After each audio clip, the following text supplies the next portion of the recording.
وبه نستعين أما بعد فأعوذ بالله من الشيطان الرجيم بسم الله الرحمن الرحيم وقال الرسول يا رب إن قوم اتخذوا هذا القرآن مهجورا صدق الله العظيم۔ نہ ہو ممتاز کیوں اسلام دنیا بھر کے دینوں میں، نہ ہو ممتاز کیوں اسلام دنیا بھر کے دینوں میں، وہاں مذہب کتابیں یہاں قرآن سینوں میں۔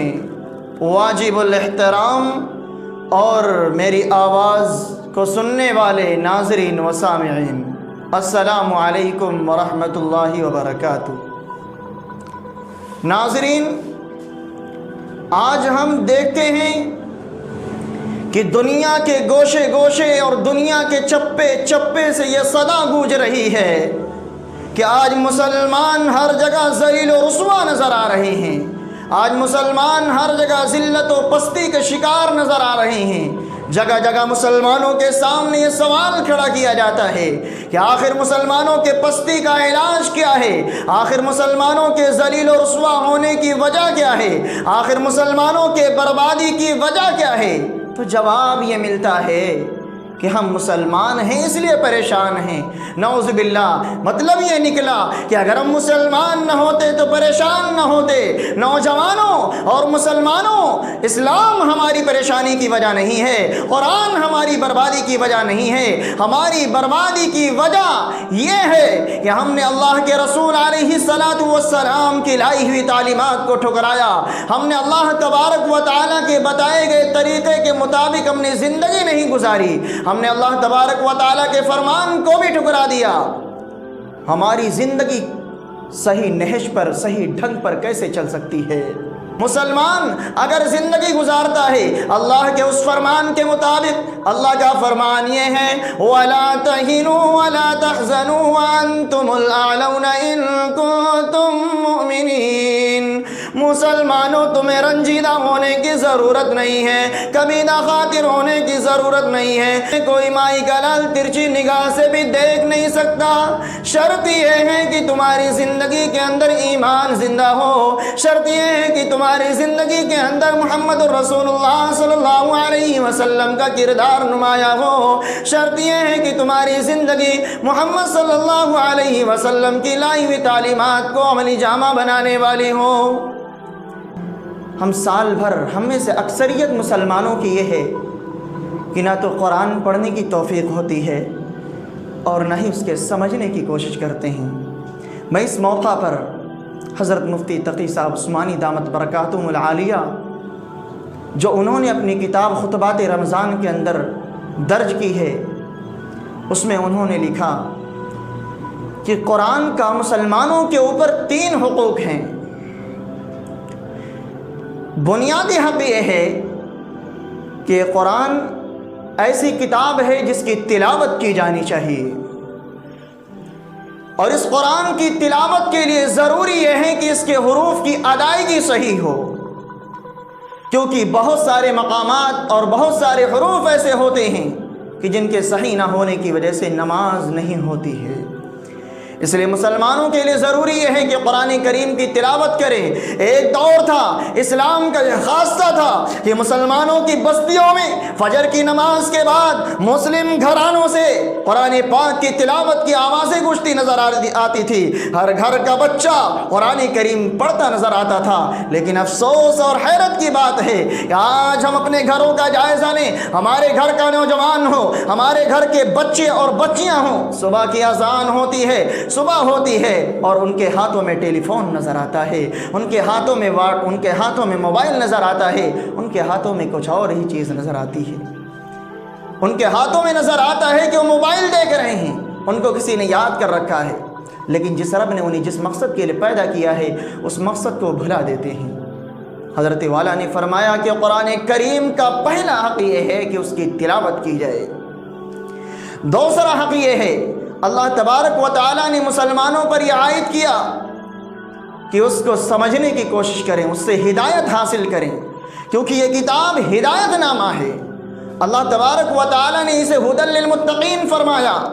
ذرا سوچیں کہ جب اللہ تبارک و تعالیٰ نے اس کتاب کو ہدایت نامہ بنایا تو اس کتاب کو طاقوں کے اندر سزا کر کے رکھنا اور اس کو بغیر سمجھے رکھ دینا، یہ قرآن کی حق تلفی ہے۔ میرے بھائی ذرا بتاؤ تو ذرا، اگر کسی محبوب کا خط کسی کے پاس ایسی زبان میں آتا ہے جس کو وہ پڑھنا نہیں جانتا، تو اس کو اس وقت تک چین نہیں آتا ہے جب تک کہ وہ اس کو اس زبان سے پڑھنے والے کے پاس جا کر کے اس کا پتہ نہ لگا لے کہ اس کے اندر کیا لکھا ہے۔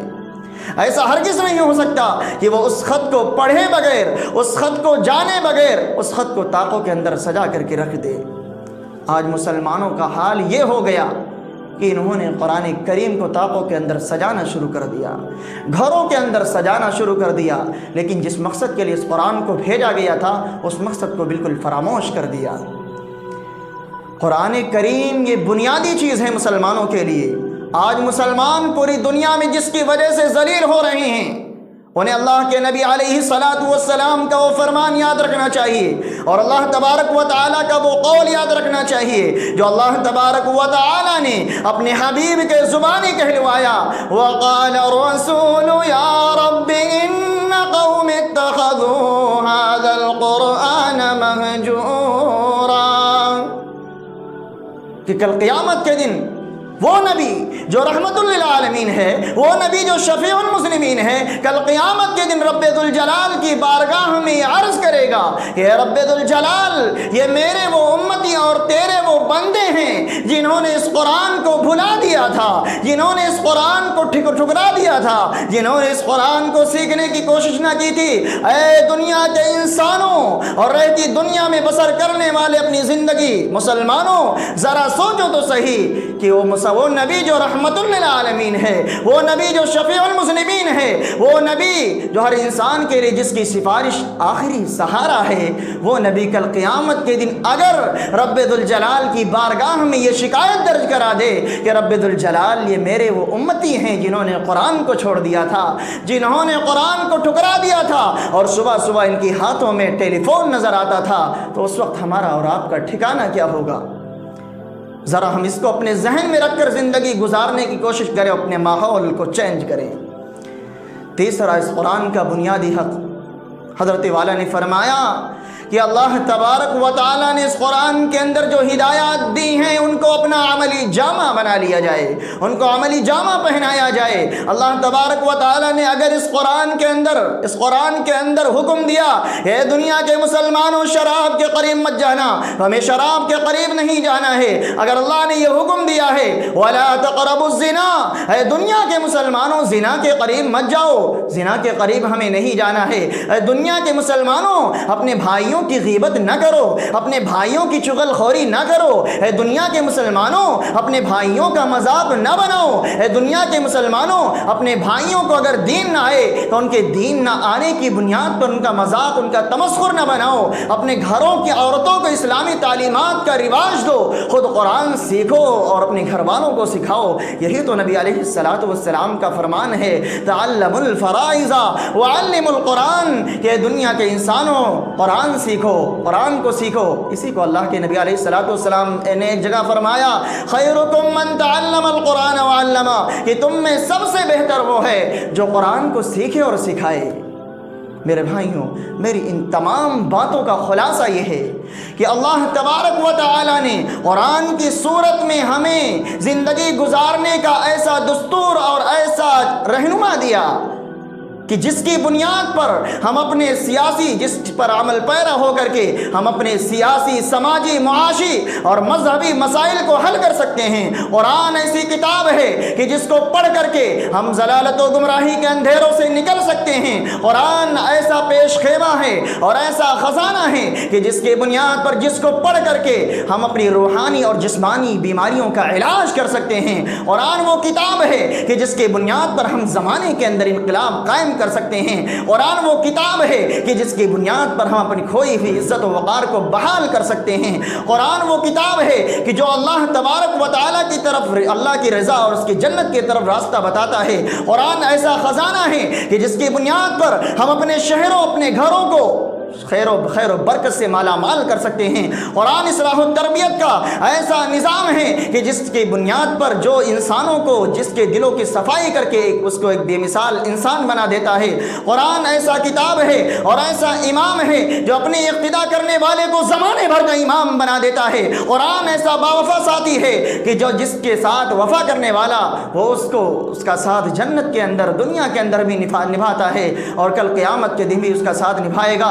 قرآن ایسی کتاب ہے کہ جو اس کی وہاں بھی سفارش کرے گا جہاں پر سفارش کرنے سے انبیاء بھی ہچکچائیں گے۔ قرآن کی ایسی تاثیر ہے کہ جس کا حافظ جو اپنے حافظ کرنے والے کو، اپنے یاد کرنے والے کے سینے کو پاورفل بنا دیتا ہے، جس پر جہنم کی آگ تاثیر نہیں کر سکتی۔ اور ایسا کیوں نہ ہو، کیونکہ قرآن کلام اللہ ہے۔ قرآن وہ واحد کتاب ہے کہ جس کی زبان زندہ ہے۔ قرآن وہ واحد کتاب ہے جو ایک کتاب کہلا سکتی ہے۔ قرآن وہ واحد کتاب ہے کہ جس کی زبان ہر جگہ اپنی اصلی زبان کے اندر موجود ہے۔ قرآن وہ واحد کتاب ہے کہ جس کے حفاظ اور جس کو سینوں میں لیے پھرنے والے دنیا کے اندر کروڑوں اور سینکڑوں کی تعداد کے اندر موجود ہیں۔ قرآن وہ واحد کتاب ہے کہ جس کا بنانے والا کوئی انسان نہیں، جس کا بنانے والا خالق کائنات ہے۔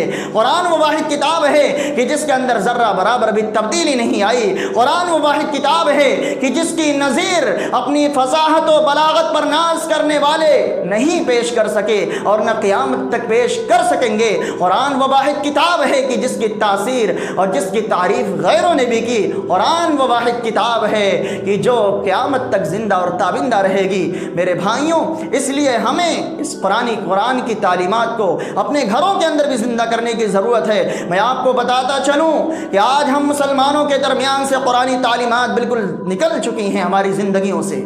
اس لیے ہمارے لیے ضرورت اس بات کی ہے کہ ہم خود قرآن کو پڑھیں اور اس کو اپنے بچوں کو پڑھائیں۔ آج مسلمانوں کے اندر سب سے بڑی کوتاہی اور کمی آ چکی ہے مسلمانوں کے درمیان کہ آج چند ٹکوں کی خاطر اپنے بچوں کی زندگی برباد کر رہے ہیں، انہیں دنیاوی تعلیم دے رہے ہیں۔ میں دنیاوی تعلیم کا مخالف نہیں ہوں، لیکن ایک مسلمان ہونے کے ناطے، ایک اسلام کا فرزند ہونے کے ناطے ہمیں سب سے پہلے اسلامی تعلیمات کو فالو کرنا ضروری ہے۔ ہمیں سب سے پہلے کلام اللہ کا سیکھنا ضروری ہے، کیونکہ جس کے دل میں کلام اللہ ہوگا اللہ تبارک و تعالیٰ اسے دنیا کے اندر بھی چمکائے گا اور آخرت کے اندر بھی اس کی زندگی سنوارے گا۔ میں چلتے چلتے ایک بات بتاتا چلوں اس ہستی کے حوالے سے جو ہستی شیخ الہند کے نام سے جانی جاتی ہے، جس کا نام گرامی حضرت شیخ الہند حضرت مولانا محمود الحسن دیوبندی رحمۃ اللہ علیہ۔ حضرت مولانا محمود الحسن دیوبندی رحمۃ اللہ علیہ جب مالٹا کی جیل سے واپس آئے اور لوگوں کے سامنے تقریر کیا، حضرت والا نے اپنی تقریر میں فرمایا کہ میں نے جیل کی تنہائیوں کے اندر غور کیا کہ آخر مسلمان آج پوری دنیا کے اندر دنیاوی اور دینی دونوں اعتبار سے پریشان اور بدحال کیوں نظر آ رہے ہیں۔ فرمایا کہ مجھے اس کے دو اسباب نظر آئے، ایک مسلمانوں کا قرآن کو چھوڑ دینا، قرآن کو ٹھکرا دینا، قرآنی تعلیمات کو فراموش کر دینا، اور دوسرا آپسی اختلاف، آپسی خانہ جنگی، ایک دوسرے کو گرانے کی کوشش کرنا، ایک دوسرے کے خلاف ایک آدمی کو دوسرے کے خلاف ابھارنا، اس کو لڑانا اور بھیڑانا۔ میرے بھائیوں، حضرت والا نے یہ دو چیزیں فرمائیں، اس لیے ہمیں اور تمام کو اسلامی تعلیمات کو اپنی زندگی کا نمونہ بنانے کی ضرورت ہے۔ اللہ تبارک و تعالی ہم سبھی کو کہنے سننے سے زیادہ عمل کی توفیق عطا فرمائے اور قرآنی تعلیمات کو فالو کرنے والا بنائے۔ وآخر دعوانا ان الحمد للہ رب العالمین۔